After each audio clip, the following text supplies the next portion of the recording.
The first moment on that flight began quietly, almost too quietly, the kind of silence that pretends to be normal but carries a strange tension underneath.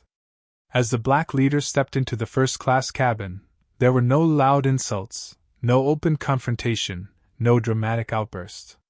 Instead, it was the type of subtle prejudice that hides behind polite smiles and controlled breathing, where people communicate more with their eyes than with their words. A few passengers glanced up from their seats, their expressions shifting in small, almost unnoticeable ways, as if something about his presence disrupted an unspoken expectation of who belonged in that space. He wasn't loud, he wasn't asking for anything extra, and he wasn't doing anything except walking to the seat printed clearly on his boarding pass.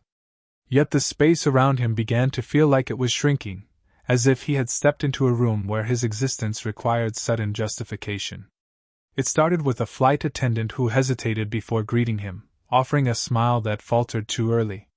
Her eyes widened with a flicker of uncertainty, the kind people have when they can't decide how to categorize someone. She didn't say anything offensive, but she spoke to him with a tone slightly sharper, more clipped, as though she needed reassurance he was exactly where he claimed to be. The passengers nearby picked up on her energy. One man adjusted his tie with exaggerated effort, pretending to be busy while staring through the corner of his eye. A woman 2 seats down tightened her grip on her purse, shifting her body away subtly but purposefully. It wasn't open hostility. It was the passive judgment that floats in the air like invisible fog, the kind people think is harmless because they're not saying anything out loud. As the leader placed his bag in the overhead compartment, a passenger muttered under their breath, just loud enough to be heard by the wrong people and just soft enough to pretend it wasn't meant to be heard at all. Something about these upgrades nowadays, and first-class standards dropping. It was the kind of comment designed to sting without being confrontational, the type of insult that hides under the disguise of casual conversation. He paused for a second, not out of shock, because he had encountered these moments too many times in his life, but out of calculation, deciding in that quiet second what version of himself to present. He chose stillness. He chose silence. Not because he accepted what was happening, but because he wanted to see how deep the prejudice around him would reveal itself if he didn't intervene just yet. Then came the moment that shifted everything from subtle to blatant. The same hesitant flight attendant returned with a forced smile and a suspicious tone wrapped in fake professionalism. She asked to verify his seating, even though she had seen his boarding pass just minutes earlier. There was no random check. There was no system issue. It was a targeted request disguised as protocol. Passengers watched with the silent approval that prejudice often receives from a crowd. No one said anything, no one questioned it, because deep down, they believed checking him made sense.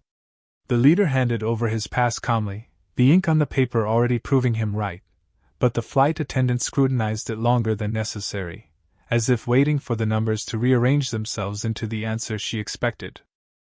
A man sitting in the row across leaned his head slightly forward, watching the scene with the satisfaction of someone who felt validated. He smirked in a way that said he assumed the leader didn't belong there, that he had no right to challenge the systems built to exclude him. Another passenger whispered, "Maybe he's in the wrong section," loud enough for the moment to shift from quiet judgment to collective insinuation. The flight attendant's voice tightened as she asked another unnecessary question, layering doubt onto a situation that had no reason for doubt at all. By then, the energy in the cabin had shifted. What began as subtle prejudice had grown into bold public humiliation, the kind that doesn't rely on shouting or confrontation but on collective agreement that someone is out of place. And through it all, the leader remained still, grounded, observing the unfolding behavior with a depth of awareness that comes from years of navigating spaces where his competence, authority, and belonging were questioned before anyone even knew his name. The shift from humiliation to power began the moment he chose not to respond with anger, even though every part of the situation justified it. Instead of raising his voice or defending himself impulsively, he drew in a slow breath, looked around the cabin, and allowed the silence to settle in a way that made people notice him for a new reason. Calmness wasn't weakness here, it was strategy. The kind of calm that makes people nervous because they can sense that something controlled, something deliberate, something confident is about to unfold. He knew reactions are where people reveal themselves, and in this moment, he wanted every person who had judged him to see exactly who they were dealing with. When the flight attendant asked again, with thinly disguised suspicion, if he was certain this was his seat, he didn't respond immediately. He simply raised an eyebrow, not arrogantly, but with the kind of composed authority that freezes the air. It wasn't dramatic. It wasn't confrontational. It was the type of reaction that communicated volumes without a single word spoken. Then, with measured precision, he pulled out not just his boarding pass, but his corporate identification card, placed deliberately beside it. Not flashed aggressively, not used as a weapon, but laid out clearly so anyone watching could see the truth without him having to announce it. The gold-embossed emblem and executive title glinted under the cabin lights, unmistakable and impossible to ignore. The attendant's face shifted, her confidence cracking around the edges. Her posture straightened, her voice softened, and her certainty evaporated in an instant. She knew she had made an assumption, not based on evidence, not based on instruction, but based on something she would never admit out loud. Yet he said nothing to embarrass her. That, in itself, was a power move. Restraint was his authority. His calmness made everyone else aware of their own discomfort, their own guilt, their own misjudgment. A passenger who had muttered earlier pretended to look at his phone, desperately avoiding eye contact. Another passenger who had smirked now shifted in his seat, the smugness replaced with visible unease. It was as if the leader's composed silence had flipped a mirror toward them, forcing them to see themselves clearly for the first time. He didn't need to scold them. Their own behavior was doing the job for him. Then came his unexpected act, one subtle, deliberate gesture that changed the atmosphere completely. After the attendant realized her mistake and awkwardly confirmed his seat, he didn't snatch his documents back or glare at her. Instead, he offered her a slow, intentional nod, a gesture so controlled it felt like a professional handshake. It was not forgiveness. It was not acceptance. It was a signal that he understood everything, saw everything, and still chose to rise above it. That type of composure carries a weight that anger cannot match. It created a pressure in the cabin, a silent tension as passengers realized they had misread him entirely. He then calmly settled into his seat, moving with the quiet confidence of someone who belonged there more than anyone else doubting him. Every motion, placing his jacket neatly, adjusting his seatbelt, opening a folder of executive documents, was a statement. Not a show.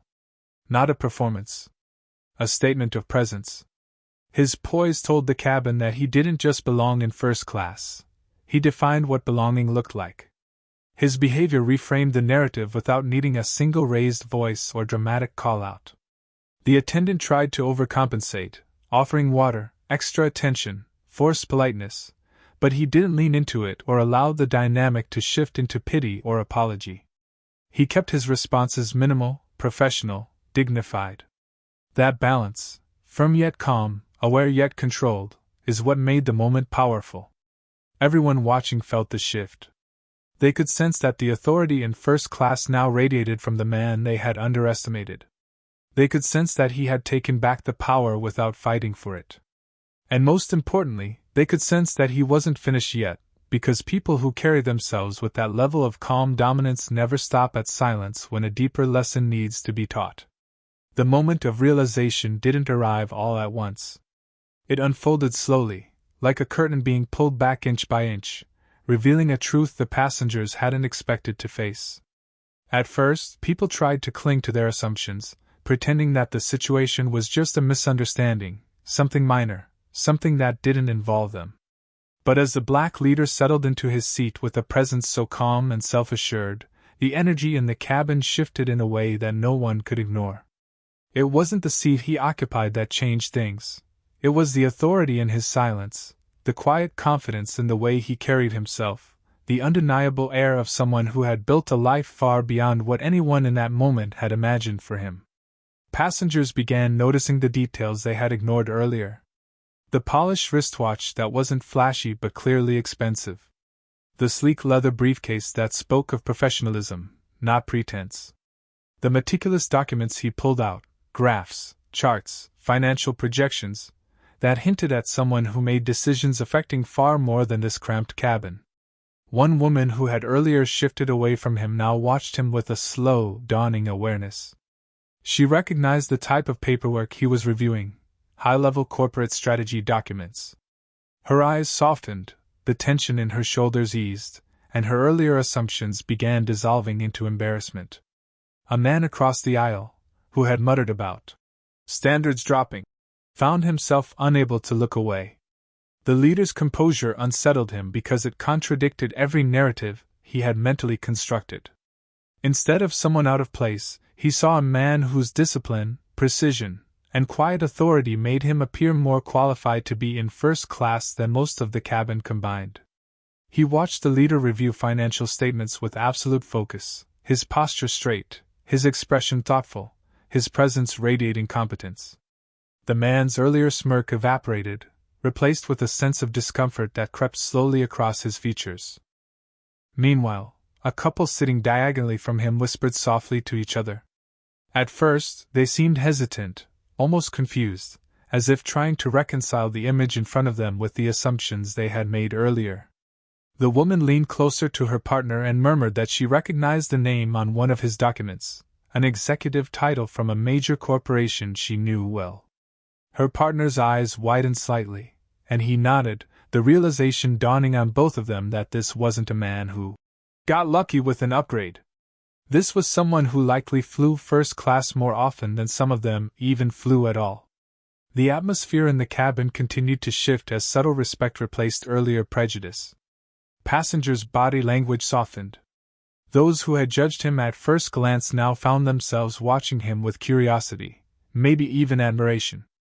A few looked almost ashamed, their earlier stiffness melting into uneasy humility. The recognition wasn't simply about his title or the documents he carried. It was the way he handled everything, calm, measured, dignified. He didn't bristle. He didn't retaliate. He didn't seek validation from those who doubted him.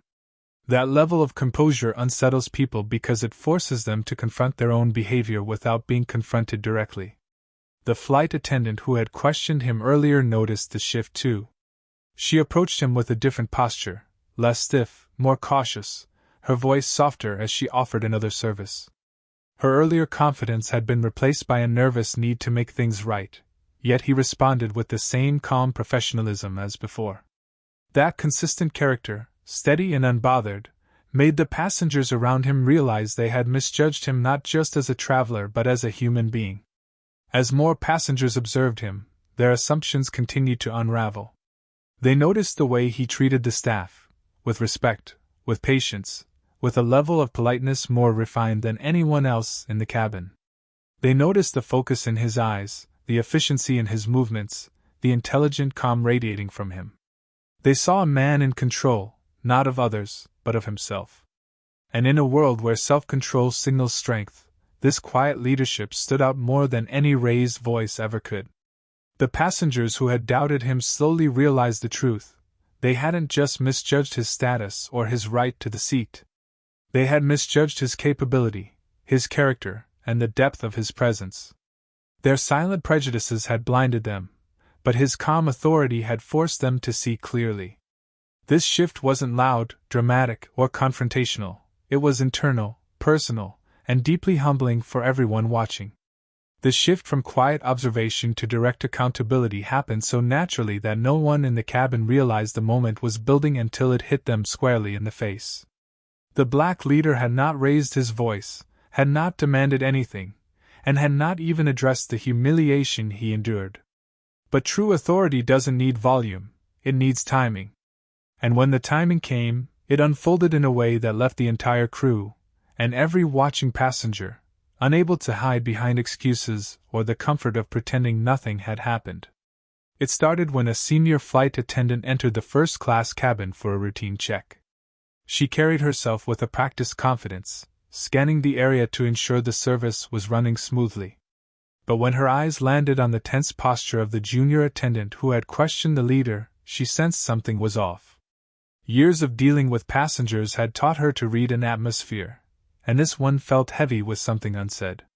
The passengers' unease, the uncomfortable glances, the too careful movements of the crew, everything pointed to a situation that needed clarity. The senior attendant approached the leader's row with professional poise, introducing herself politely. She had no idea what had happened yet, but her training made her attentive to even the smallest signs of discomfort. When she asked if everything was all right, she expected the typical, "Yes, thank you." But instead, the leader lifted his gaze slowly and met her eyes with a calm so steady it made her pause. Not confrontational. Not emotional. But precise, controlled, and carrying a weight that demanded attention. He didn't accuse anyone. He didn't describe the humiliation. He simply asked her a question so clear, so perfectly worded, that it forced the issue into the open without him needing to raise the past actions himself. He asked whether passengers in first class were routinely required to re-verify their seat assignments after boarding. His tone was even, polite, but unmistakably pointed. The senior attendant's slight frown revealed everything. The answer was no, absolutely not. She knew instantly that something had been done that shouldn't have been. Her expression shifted, her posture stiffened, and the atmosphere changed again as the weight of what must have occurred began to register on her face. She apologized professionally, but the leader didn't react emotionally. His controlled silence forced her to continue, compelled her to gather details, to correct the wrongdoing, to take ownership of what had happened. She turned to the junior attendant, and the tension between them became visible to everyone watching. Passengers leaned in, pretending not to eavesdrop but unable to look away. The senior attendant asked for an explanation, but the junior attendant stumbled over her words, fumbling for a justification that didn't exist. Her rehearsed phrases about protocol and routine verification fell apart under the weight of her supervisor's stare. The senior attendant's expression hardened, not cruelly, but with the unmistakable authority of someone who understood the seriousness of the lapse. And for the first time, the passengers saw accountability unfolding not as a private reprimand but as a necessary correction in front of the very people who had witnessed the injustice. The leader didn't interrupt. He didn't gloat. He didn't capitalize on her discomfort. His silence remained steady, dignified, and commanding. That silence forced the crew to take full responsibility. It forced the senior attendant to acknowledge the inappropriateness of the actions taken. It forced the cabin to see that this wasn't a misunderstanding but a moment where bias had influenced professional behavior. Passengers watched as the senior attendant stepped forward, addressing the leader directly with a sincerity that contrasted sharply with the earlier suspicion he had faced. She assured him that his experience would be corrected immediately, that the error would be formally reported, and that such treatment did not align with the airline's values. Her voice carried the weight of someone not offering excuses but taking charge of a situation that demanded correction. Her swift, clear actions created a ripple effect throughout the cabin. Crew members adjusted their attitude instantly. Their posture straightened, their tone changed, and the level of respect they extended to the leader silently doubled. Even passengers who had contributed to the earlier tension, through whispers, judgmental glances, or silent complicity, felt the shift press against them, exposing their roles in the scenario. They watched the leader interact with the senior attendant, realizing that the dynamics of the cabin had fundamentally changed. The accountability didn't come from anger or accusation. It came from the leader's calm certainty, from the senior attendant's professional integrity, and from the collective realization that prejudice had been allowed to guide behavior in a space where professionalism should have been the only guide. The moment was not loud, but it was undeniable, and it pushed everyone in the cabin to confront a truth they had been trying to ignore before the senior attendant stepped in and forced clarity into the space where assumptions had taken root. The quiet in the cabin after the senior attendant's intervention wasn't just silence. It was a shift in atmosphere so profound that everyone felt it settle like a new gravity. Passengers who had previously been comfortable in their assumptions were suddenly alert, more aware of themselves, more attentive to the man they had misjudged. But it was what happened next, the way the black leader carried himself, the way he embodied dignity and authority without effort, that truly silenced the entire cabin. His presence transformed from one that people questioned to one they could not look away from, not because he demanded attention, but because every action he took radiated a deeper strength that made the earlier judgment seem not just wrong, but absurd.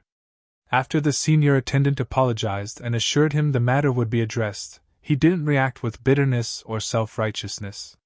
He simply nodded with a calm so controlled that it left everyone unsure how to interpret it. And that uncertainty made them pay closer attention. He pulled out his documents again, but this time, passengers watched differently. They weren't observing with suspicion or prejudice.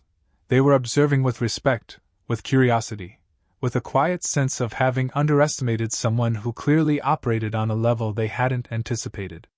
His movements were steady, deliberate, and precise. He took notes with a pen that looked like it belonged to someone accustomed to signing deals, approving projects, or leading teams. His posture didn't slouch under the weight of what had happened. Instead, he sat straighter, not proudly, but confidently, as if reclaiming the space with nothing more than the quiet assertion of his presence. A kind of dignity that doesn't require words because it breathes in every gesture. And the cabin responded. People stopped whispering. Conversations that had been mid-sentence paused as eyes drifted toward him, not out of curiosity alone, but out of a dawning realization that they were witnessing someone who carried respect naturally. Even the smallest gestures reflected this shift. A man who had earlier smirked now looked out the window, pretending to be occupied but clearly unsettled by the mirror the situation held up to him. A woman who had clutched her purse earlier now shifted her body back toward the aisle as if acknowledging her earlier posture had been wrong. The leader didn't address them. He didn't need to. His stillness had become its own form of communication. The way he reviewed his documents, the way he adjusted his glasses, the calm focus in his expression, all of it created an aura of authority so unmistakable that the embarrassment of those who had criticized him became almost visible. In that silence, passengers became hyper-aware of their own thoughts, their own biases, their own participation in a moment that now felt small and shameful. What made the moment even more powerful was how he interacted with the staff after the incident. When the senior attendant returned with a refreshment she insisted he accept as a courtesy, he thanked her with a voice so steady and polite that it made her straighten her posture out of instinctive respect. There was no resentment, no coldness, no attempt to leverage her regret. His professionalism remained intact, and that control created a quiet tension that made those around him recognize a deeper truth. True dignity is not shaken by others' mistakes. Nearby passengers felt that shift. They watched as he calmly resumed his work, giving the impression of someone used to navigating corporate storms far more complex than this. There was something undeniably commanding about the way he carried himself, an authority that didn't need to be announced because it was woven into his actions, his expression, his unwavering steadiness. People who had once questioned his presence now questioned their own judgment instead. It was this quiet shift, the transition from humiliation to unmistakable respect, that changed the atmosphere most dramatically. The cabin, which earlier buzzed with whispers and prejudice, now held a different kind of silence. A silence born not from tension, but from reflection. Passengers found themselves recalibrating their understanding of the man in seat 2A, realizing that he didn't just belong, he exemplified the standard of the space they had tried to keep him out of. His dignity became a lesson. His authority became a reminder. And the stillness he maintained became the moment that silenced the cabin not because he demanded their respect, but because he showed them, without a single raised voice, why he deserved it all along. The transformation in the cabin was subtle at first, like the quiet stirring of wind before a full shift in weather. People were still watching him, still processing the weight of what had happened, but it wasn't until the next phase of the flight unfolded that the atmosphere completed its change. What began as humiliation had shifted to respect, but respect soon deepened into something far more powerful, a collective recognition that the moment they witnessed carried a lesson bigger than the cabin itself. And that shift was triggered not by anything dramatic he did, but by the natural authority he carried, the type that turns discomfort into understanding and judgment into reflection. As the flight continued, the leader closed his folder of documents, and quietly leaned back in his seat. It was a simple movement, but passengers felt the tension release from his posture, as though he had decided that the incident was over for him emotionally, even if it was still unfolding for everyone else mentally. That choice alone created another ripple through the cabin. People who had been rigid with embarrassment softened slightly, watching him with an attentiveness that wasn't rooted in guilt anymore but in genuine respect. He wasn't trying to teach anyone a lesson. But the way he existed in the space, the quiet confidence, the steady composure, the refusal to be shaken, became the lesson. It reminded the passengers of something they should have known but had forgotten somewhere between the assumptions, the glances, and the casual prejudices. It reminded them that dignity isn't loud, authority isn't aggressive, and respect isn't something granted by a seat or a ticket class. It's carried by a person who knows exactly who they are and refuses to be reduced by anyone's silent judgment. A flight attendant approached him again, this time with a sincerity that carried no hint of forced politeness. She offered him a meal choice, her tone respectful, steady, almost gentle. He thanked her in a voice that was calm and warm, not holding on to bitterness, not reminding her of the earlier mistake. That contrast, the crew trying to make up for their error and him responding with unwavering professionalism, resonated deeply with everyone watching. It showed that true leadership doesn't rise by correcting others with anger but by maintaining an integrity that invites others to elevate themselves. A passenger in the third row, who had earlier whispered judgment, now found herself paying closer attention to the way he spoke. She noticed the clarity in his tone, the precision in his words, the way he seemed naturally composed without effort. Another man who had been skeptical from the beginning found himself feeling small as he watched the leader interact with people around him. The arrogance that had once filled him drained away, replaced by a quiet humility that made him rethink the assumptions he had carried not just onto this flight, but perhaps through much of his life. The leader opened his laptop, not to work intensely, but to review something lightly, a presentation, a set of notes, a project outline. And once again, the cabin shifted. Not because of the content, but because of the ease with which he flowed into productivity after being publicly doubted. It showed the passengers that his focus was stronger than their judgment, that his confidence came from years of experience, accomplishment, and resilience, none of which could be undone by a momentary act of bias.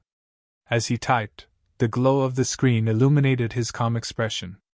Passengers saw a man deeply centered, unaffected by the turbulence of others' assumptions. They saw someone who carried himself like a leader not because he demanded respect but because he embodied it so naturally. And that realization spread quietly through the rows, creating a soft, reflective hush in the cabin. Even the junior attendant who had questioned him earlier felt the shift. She approached him toward the end of the meal service, her movements slower, more thoughtful. She didn't offer another apology. She had already done that, but she brought a small courtesy item, perhaps a dessert or an upgraded beverage, placed it gently on his tray table, and said only that it was complimentary. He gave her a polite nod, not dismissing her, not holding anything against her, simply acknowledging the gesture with the same calm composure that had defined him throughout the flight. And that is what completed the shift in the cabin. The passengers saw the full arc, from humiliation to dignity, from misjudgment to respect, from tension to quiet understanding. They realized that the man they had underestimated had transformed the entire atmosphere without raising his voice or calling out anyone's behavior. His presence became the catalyst for reflection, his composure a mirror, and his integrity the final lesson the cabin carried with them as the plane continued through the sky, leaving behind the weight of their earlier assumptions as naturally as clouds drifting below.